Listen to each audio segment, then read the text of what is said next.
की पूरी हुई गारंटी की कथा, दिखेगी बीजेपी के 10 वर्षों की उपलब्धियां।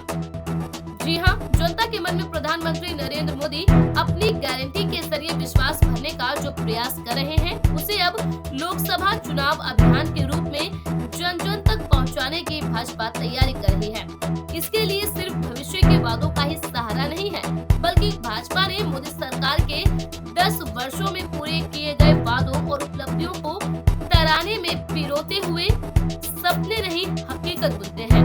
तभी तो सब मोदी को सुनते हैं। थीम सॉन्ग पर 8 भाषाओं में 5 फिल्में लॉन्च की है। लोकसभा चुनाव में लगातार तीसरी बार बहुमत के साथ वापसी के लिए भाजपा ने अपने प्रचार अभियान को तेजी देनी शुरू कर दी है। मजबूत संगठन के आधार के साथ ही भाजपा को पीएम मोदी के आकर्षण पर सबसे ज्यादा विश्वास है। हाल ही में मध्य प्रदेश, राजस्थान और छत्तीसगढ़ में मिली बड़ी जीत ने भाजपा के विश्वास को और ज्यादा बल दे दिया है कि जनता मोदी की गारंटी पर कहीं अधिक भरोसा करती है। लोकसभा चुनाव में बीजेपी को मिला बड़ा चुनावी शस्त्र। जी हाँ, समान नागरिक संहिता का मुद्दा लोकसभा चुनाव में भी भाजपा के लिए बड़ा चुनावी शस्त्र बनने जा रहा है। चुनाव से ठीक पहले उत्तराखंड के बहाने देश में समान नागरिक संहिता को लेकर बहस शुरू हो चुकी है।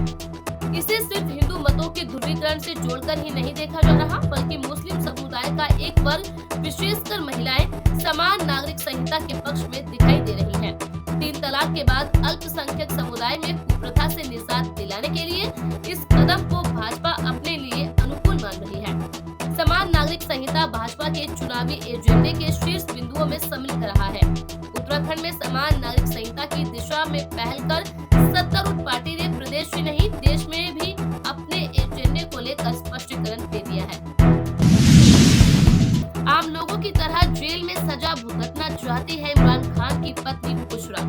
जी हाँ, जेल में बंद पाकिस्तान के पूर्व प्रधानमंत्री इमरान खान की पत्नी बुशरा बीबी ने अधिकारियों द्वारा अपने आवास को सब जेल घोषित करने के कदम के विरुद्ध इस्लामाबाद हाई कोर्ट में याचिका दाखिल की और संभावित सुरक्षा खतरे का हवाला देते हुए रावलपिंडी की अदियाला जेल भेजने का आग्रह किया है।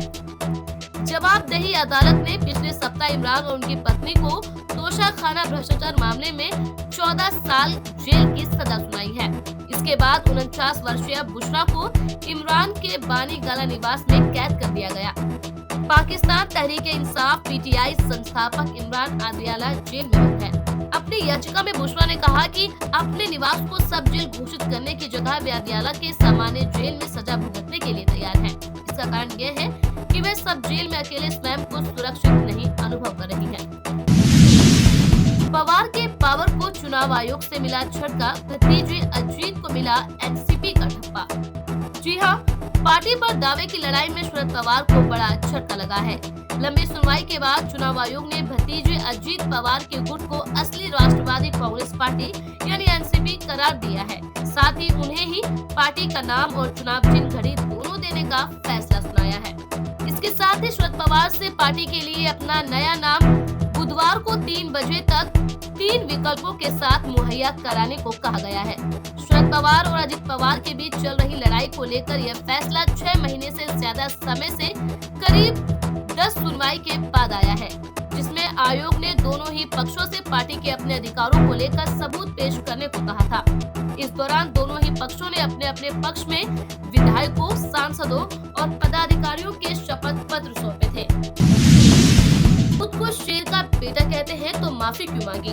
तेजस्वी यादव पर सुशील मोदी ने किया कटाक्ष। जी हाँ, राज्यसभा सदस्य सुशील मोदी ने पूर्व उप मुख्यमंत्री तेजस्वी यादव पर कटाक्ष करते हुए बयान जारी किया है। उन्होंने कहा कि यदि तेजस्वी अपने आप को शेर का बेटा बताते हैं तो गुजरातियों को ठग बताने वाली अमर्यादित टिप्पणी के लिए उन्होंने सुप्रीम कोर्ट में हलफनामा दायर कर माफी क्यों मांग ली?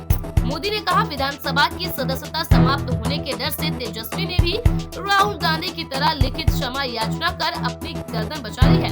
यदि वे लालू प्रसाद के पुत्र होने का दम भरते हैं और बड़बोले बयान देते हैं तो झुकने के बजाय अपनी बातों पर अड़े रहते और कोर्ट के फैसले का सामना करते। 2 लाख गांवों के लिए भाजपा का मेगा प्लान तैयार, किसानों को लेकर बन रही है रणनीति। जी हाँ, लोकसभा चुनाव में भाजपा की 370 से अधिक और राजग की 405 सीटों का जो बड़ा लक्ष्य प्रधानमंत्री नरेंद्र मोदी ने कार्यकर्ताओं को दिखाया है, उसकी जमीन तैयार करने के लिए पार्टी संगठन ने कमर कसी है। चुनाव परिणामों का सीधा असर डालने वाली ग्रामीण आबादी के बीच अपनी पैठ को और गहरा करने के लिए भाजपा ने मात्र एक महीने में देश के 2 लाख से ज्यादा गांवों तक पहुंचने का कार्यक्रम बनाया है। भाजपा किसान मोर्चा की इस गांव परिक्रमा यात्रा का शुभारंभ पार्टी के राष्ट्रीय अध्यक्ष जेपी नड्डा 12 फरवरी को मुजफ्फरनगर से करेंगे। प्रधानमंत्री नरेंद्र मोदी अपनी प्राथमिकता में जिन 4 जातियों को गिनाते हैं, उनमें महिलाएं, युवा और गरीब के साथ किसान भी है। लिहाजा आगामी लोकसभा चुनाव में भी किसानों को भाजपा के पाले में अधिक से अधिक संख्या में बनाए रखने के लिए भाजपा ने प्रयास तेज कर दिया है। साड़ी का पल्लू गिराकर फ्रॉन्ट किया रूबीना दिलैक ने अपना फिगर। रूबीना दिलैक 2 महीने पहले ही जुड़वा बेटियों की मां बनी थी। इन दिनों एक्ट्रेस मदरहुड पीरियड को एंजॉय कर रही है। एक्ट्रेस सोशल मीडिया पर काफी एक्टिव रहती है। आए दिन रूबीना अपनी फोटोज और वीडियो शेयर कर रही है।